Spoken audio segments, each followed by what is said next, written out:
Film की शुरुआत होती है और हम यूरी से मिलते हैं, जो बताती है कि हमारे टाउन के पहाड़ों में ओची नाम के क्रिएचर्स रहते हैं, जिनसे बचे रहने के लिए गांव में रात 10 बजे से लेकर सुबह 6 बजे तक पहरे लगाए जाते हैं, क्योंकि रात में ओची अपने पहाड़ों से बाहर निकल आते हैं। अब रात में हमें पेत्रो, जो कि एक शिकारी है, उसके साथ बहुत से बच्चों को पहाड़ों के जंगलों की तरफ जाता दिखाया जाता है। इन्हीं बच्चों में यूरी भी थी और इन सब बच्चों के हाथ में राइफल भी थी। पेत्रो यूरी को जंगल में उतरने से पहले एक चाकू भी देता है और कहता है कि उसे अपने पास संभाल कर रखना, अगर कोई तुम्हें नुकसान पहुंचाने लगे तो उसका इस्तेमाल कर सकते हो तुम। अब फाइनली हमें इन क्रिएचर्स ओची को भी दिखा दिया जाता है, जो बंदर के जैसे दिखने वाले ब्लू क्रिएचर्स बड़े ही मजे से अपनी मस्ती में खेल रहे थे। तभी पेत्रो के कहने पर यहाँ कुछ बच्चे दरख्तों में आग लगा देते हैं, तो कुछ ट्रैप लगाकर इन क्रिएचर्स का रास्ता बंद कर देते हैं और बाकी लोग इन ओचिस का शिकार करने में लग जाते हैं। एकदम से इनके ऐसा करने पर ओचिस की दुनिया में तो जैसे कयामत ही आ गई थी।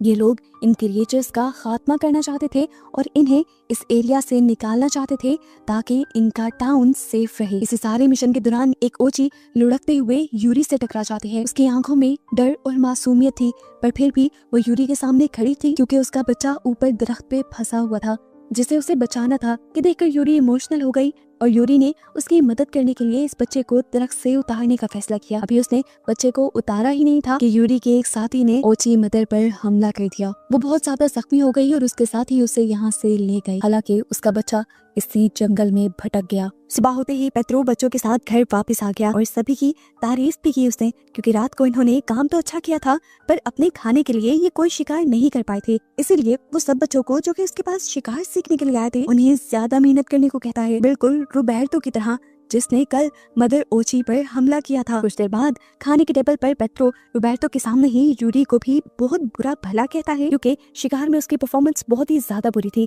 इसलिए वो नाराज होकर वहाँ से चली जाती है। जंगल में वो मूड ठीक करने को आई थी, पर तभी उसे एक तेज आवाज आई एक गार में से। उसने करीब जाकर देखा तो वहाँ वही ओची ट्रैप में फंसा था, जिसको उसकी माँ बचा नहीं पाई थी। यूरी को देखकर घबराकर वो और भी ज्यादा चिल्लाने लगा। यूरी को वो काट ना लेता, इसलिए यूरी उसके गले में लकड़ी फंसाते हुए उसे ट्रैप से आजाद कर देती है और ओची तेजी से भागने की कोशिश करता है, पर जख्मी होने की वजह से वो तो चल भी नहीं पा रहा था। इसीलिए तरस खाकर यूरी उसे अपने बैग में छुपाते हुए अपने घर ले आती है। इस बच्चे की पट्टी करने के बाद उसे भी समझ आ जाता है कि यूरी उसकी दुश्मन नहीं, और ऐसे इन दोनों में थोड़ी सी फ्रैंकनेस बढ़ जाती है। ओची और यूरी एक दूसरे के साथ खेलने भी लग जाते हैं, पर तभी बाहर जो बच्चे शिकार की प्रैक्टिस कर रहे थे, उनकी गोलियों की आवाज सुनकर इस ओची को कल का सारा हादसा याद आ जाता है। वो डरकर चिल्लाने लग गया। यूरी घबराकर उसे चुप करवाने की कोशिश भी कर रही थी, लेकिन बाहर सभी ने उसकी आवाज सुन ली थी। जानवर को ढूंढते हुए बंदूक लिए रोबर्टो यहाँ भी आ गया और उसने ओची को देख भी लिया। इससे पहले कि वो उसको मार देता, यूरी उस बच्चे के सामने आ जाती है और रोबर्टो से कहती है, सुनो, ये बस एक मासूम बच्चा है, हमें नुकसान नहीं पहुंचाएगा। ये बस अपनी माँ से बिछड़ा हुआ है। मैं बस उसे उसकी माँ तक पहुंचाना चाहती हूँ और मैं जानती हूँ कि तुम में भी इतनी इंसानियत है कि तुम इस मासूम को नहीं मारोगे। ये सुनकर रोबर्टो भी थोड़ा इमोशनल हुआ और उसने अपनी गन नीचे कर ली। फौरन ही यूरी इस ओची को अपने बैग में डालते हुए यहाँ इसी खिड़की के रास्ते से भाग गई। रोबर्टो इस बारे में किसी को भी कुछ नहीं बताता, यहाँ तक कि अपने मास्टर पेट्रो के पूछने पर भी वो साफ इनकार कर देता है कि मैंने तो यूरी को देखा ही नहीं। अब मास्टर को यूरी की टेंशन होने लगी थी। वो जब यूरी के रूम में आए तो उन्हें एक लेटर मिला जिसमें लिखा था कि मैं यहाँ से जा रही हूँ। यूरी के रूम में ही उन्हें थोड़ा सा खून और जानवर के बाल भी मिले, जिससे वो समझ गए कि यूरी किसी मुश्किल में है। वो बाहर जाकर सभी बच्चों को कहते हैं कि यूरी को किसी ने किडनैप कर लिया है, वो मुश्किल में है। सभी बच्चे हथियार लेकर तैयार हो जाते हैं और गाड़ी में बैठकर ये लोग जंगल की तरफ यूरी को बचाने के लिए निकल जाते हैं। जंगल पहुंचकर इन्होंने हर जगह छान मारी, लेकिन यूरी इन्हें नहीं मिली।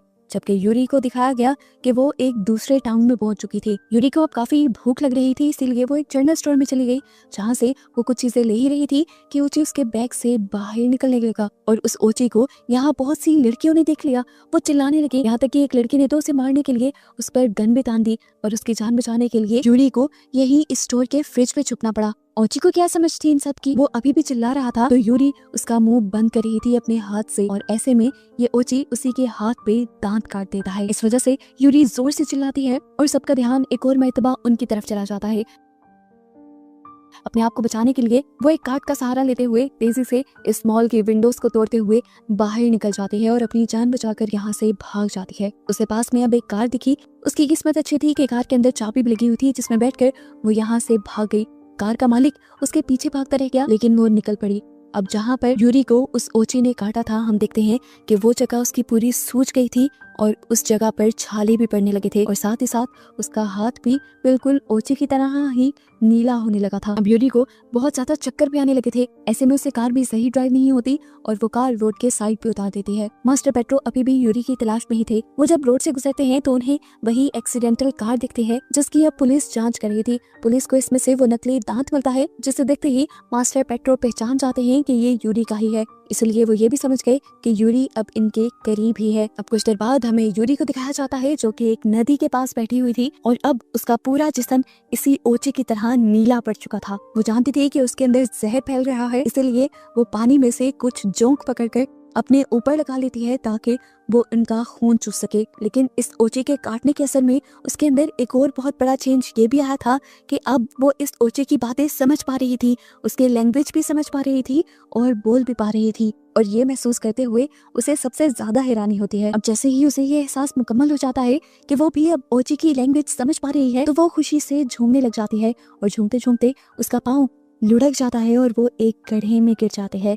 जो गड्ढा असल में एक ट्रैप था और वो ऊपर से भी बंद हो गया। और ये बेचारा उसे देखता रह गया कि कब वो बाहर निकलेगी, लेकिन ट्रैप में गिरने की वजह से वो जख्मी इतनी ज्यादा हो गई कि उससे उठना भी मुश्किल हो गया। अब उसके बाहर आने के इंतजार में ओसी जाकर ऊपर दरख्त पर बैठ जाता है और दूसरी तरफ मास्टर पेट्रो भी इसी जंगल की तरफ आ जाते हैं जहाँ पे इस टाइम यूरी थी। कदमों के निशान से वो समझ गई कि यूरी अब इनके और भी पास है। यहाँ दिखाया जाता है कि गड्ढे में गिरी हुई यूरी को एक औरत उस गड्ढे से निकालकर अपनी पीठ पर लाद कर उसे अपने घर ले जाती है। जैसे ही यूरी को होश आता है तो वो इधर उधर देखती है और जिस लेडी ने उसकी जान बचाई थी उसे मॉम कहकर पुकारती है। असल में ये लेडी उसकी मॉम ही थी। यूरी अपनी मॉम से पूछती है, मॉम वो बच्चा ओची कहाँ पे है, मुझे उसे उसकी मॉम तक पहुँचाना है। आपको पता भी है मैं उसकी लैंग्वेज समझ पा रही थी। तो उसकी मॉम ने कहा, ये कोई बड़ी बात नहीं है यूरी, ये लैंग्वेज मैंने ही तुम्हें सिखाई थी। वो अब एक फ्लूट उठाती हैं और उसे बचाती हैं जिसमें से वाकई ओची जैसी ही आवाज निकल रही थी। ये सुनकर यूरी उसे कहती है, जो भी हो मुझे उस बच्चे तक जाना है और उसे उसकी मॉम तक पहुंचाना है। मैं उसे लावारिस नहीं छोड़ सकती जैसे आपने मुझे छोड़ दिया है। यहाँ हम देखते हैं कि बारिश में भीगा हुआ रोबर्टो यूरी के घर के पास ही बैठा था, लेकिन उसे ये नहीं मालूम था कि यूरी इसी घर के अंदर है। सुबह यूरी की आंख खुलती है उसी ओची की आवाज से, लेकिन वो दिखती है कि ये उसकी मॉम की फ्लूट की आवाज थी। जिसका पीछा करते हुए वो एक जगह जाती है तो वहाँ उसे बहुत सारी बुक्स और रिसर्च मिलती है जो उसकी मॉम ने ओची पर ही की हुई थी। उसकी मॉम उससे कहती हैं कि जिन क्रिएचर्स का तुम भला सोच रही हो वो उस भले के काबिल हैं ही नहीं, वो इंसानों से नफरत करते हैं और सालों से नफरत ही करते आ रहे हैं। जो बच्चा तुम्हारे पास है तुम उसे उसकी माँ तक तो पहुंचा दोगी, लेकिन जैसे ही उस बच्चे में से उन्हें इंसानों की स्मेल आएगी तो वो अपने ही बच्चे को अपने से दूर कर देंगे, अलग कर देंगे, उसे मार देंगे। तो फिर क्या फायदा तुम्हारी इतनी मेहनत का। ये सुनकर यूरी को गुस्सा आ जाता है और वो अपनी मॉम पे ही चिल्लाती है। उसे लगता है कि उसकी मॉम उसे झूठ बोल रही है और वो कहती है कि जो माँ अपने बच्चे के बारे में ना सोच सके उसे दूसरों के बच्चों की क्या परवाह होगी। वो यहाँ पर अपनी मॉम का ही बनाया मैप देखती है और उसे पता चल जाता है कि ओचिस की दूसरी लोकेशन क्या है। जिसका रास्ता देखने के बाद वो अपने कपड़े पहनकर अपनी मॉम को छोड़कर बाहर निकल जाती है, अपने खाने के लिए कुछ सामान उठाती है और फिर यहाँ पर ओची को ढूंढने का फैसला करती है। जब यूरी यहाँ से जा रही थी तो तभी रोबर्टो उसे देख लेता है और मास्टर पेट्रो को उसके यहाँ होने की खबर दे देता है। जब तक मास्टर पेट्रो यहाँ आए तब तो यूरी इस घर में थी ही नहीं। अंदर जाने पर उनकी मुलाकात यूरी की मॉम से हुई, जिसके बारे में उन्होंने यूरी से पूछा तो उसने बताया कि यूरी मेरी बेटी है। वो यहाँ आई तो जरूर थी, लेकिन अब वो उस ओची के बच्चे को ढूंढने के लिए यहाँ से जा चुकी है और अगर उसके साथ कुछ भी हुआ तो मैं उसका जिम्मेदार तुम्हें मानूंगी। ऐसे ही बातें कहते हुए इनके दरमियान बहस बढ़ जाती है और हाथापाई भी उतर आती है। इनकी हाथापाई ये बच्चे छुड़वाते हैं और अंदर जाकर वो लोग इस घर की तलाशी लेने लगते हैं, जहाँ पर रोबर्टो को वही मैप मिल जाता है जिस मैप को देखते हुए यूरी यहाँ से गई थी। मैप पे ओचिस की लोकेशन थी। वो जानते थे कि यूरी वहीं गई होगी, इसीलिए ये लोग भी वहीं जाने का फैसला करते हैं। यहाँ यूरी जंगल में काफी देर से उस बच्चे को ढूंढ रही थी। वो ओची की ही आवाज में उसे बुलाती भी है, लेकिन थक जाती है क्योंकि काफी देर तक उसे वो बच्चा नहीं मिलता। एक जगह थक कर वो लेट जाती है और रोने लगती है और तभी ओची की नजर यूरी पर पड़ जाती है और वो जोर से यूरी को बुलाता है। उसे देखकर यूरी ऐसे हो गई थी जैसे उसे कोई खजाना मिल गया हो। दरख्त पर चढ़कर फौरन वो उसे पकड़ लेती है। इस सारे चक्कर में अब रात हो चुकी थी। यूरी यहीं पर थोड़ा सा खाना खाती है, खुद दूध पीती है और इस ओची को भी पिलाती है और फिर इस ओची को उसी के लैंग्वेज में बताती है कि अब रात हो गई है, लेकिन सुबह होने पर मैं तुम्हें तुम्हारी माँ के पास ले जाऊंगी। ये लोग एक छोटा सा कैंप बना देते हैं जहाँ पर ये सो जाते हैं। सुबह होते ही यूरी एक छोटी सी राफ्ट बनाती है क्योंकि उसे नदी को पार करना था। नदी को पार करके ये लोग पहाड़ों की दूसरी तरफ चले जाते हैं जो एक हसीन दुनिया थी। खूबसूरत पहाड़ और इनमें छोटे छोटे गार जिनके अंदर ये सारे ओचेस छुपे हुए थे। यूरी के पास वाला ओची अपने लोगों को आवाज देता है। सभी खुश होकर बाहर तो आते हैं लेकिन यूरी को देखकर सब वापस अपने गारों में छुप जाते हैं। ये देखकर यूरी समझ जाती है कि उसकी मॉम सही कह रही थी कि उसके साथ जब ये लोग इस बच्चे को देखेंगे तो उसे कभी एक्सेप्ट नहीं करेंगे। इतनी ही देर में हम देखते हैं कि पेट्रो भी अपनी पूरी टीम के साथ यहाँ पहुंच जाता है और आते ही यहाँ पर फायरिंग शुरू कर देता है। यूरी नहीं चाहती थी कि यहाँ किसी भी ओचे को नुकसान पहुंचे, खासकर उस ओचे को जो उसके साथ था। इसीलिए जब वो उसे बचाने की कोशिश कर रही थी तो तब उसकी ये राफ्ट भी पलट जाती है और वो पानी में गिर जाती है। पेट्रो उसे ओची को छोड़कर उनके पास आने को कहता है लेकिन यूरी उसकी बात नहीं मानती और इनसे बचने के लिए वो तेजी से तैरते हुए एक बड़े से गार के अंदर चली जाती है। ये गार बहुत खतरनाक था लेकिन यूरी किसी भी चीज से डर नहीं रही थी। मास्टर पेट्रो हर हाल में यूरी को ही बचाना चाहते थे, इसीलिए वो उस गार के अंदर जाने का खुद फैसला करते हैं कि गार बहुत खतरनाक था, बच्चों की जान खतरे में पड़ सकती थी। पेट्रो यूरी को पकड़ने के लिए इस गार में तेजी से भागता है और गलती से उसका पाँव स्लिप होकर वो लकड़ियों में फंस जाता है। ये लकड़ियां काफी भारी थी, इन्हें हटाकर वो बाहर निकलने के बजाय इन्हीं के अंदर फंसता चला गया। ये देखकर यूरी को उस पर रहम आया और उसने आकर इस लकड़ी को हटाने की कोशिश तो की लेकिन ये लकड़ी काफी भारी थी। एक बार में यूरी उसे हिला भी नहीं पाई और तभी उसके पीछे से ओची ने निकलकर पहली मर्तबा पेट्रो को देखा। पेट्रो ने भी उसकी आंखों में देखा, उसकी आंखें मासूम थी। ये देखकर पहली मर्तबा पेट्रो को एहसास हुआ कि हम जो इन क्रिएचर्स को बहुत बुरा समझते हैं, दरअसल ये क्रिएचर्स बुरी नहीं है। इसीलिए पहली मर्तबा वो भी इस ओची को प्यार करता है और इनको मारने वाली अपनी सोच को बदल देता है। यहाँ पर यूरी अकेले ही दोबारा कोशिश करती है उस लकड़ी को हटाने की और आखिर यूरी और पेट्रो दोनों की कोशिश के बाद पेट्रो इस ट्रैप से आजाद हो जाता है। उनके यहाँ आते ही हम देखते हैं कि बच्चे जो बाहर इनका इंतजार कर रहे थे उन्हें भी किसी अनहोनी का अंदाजा हो गया था।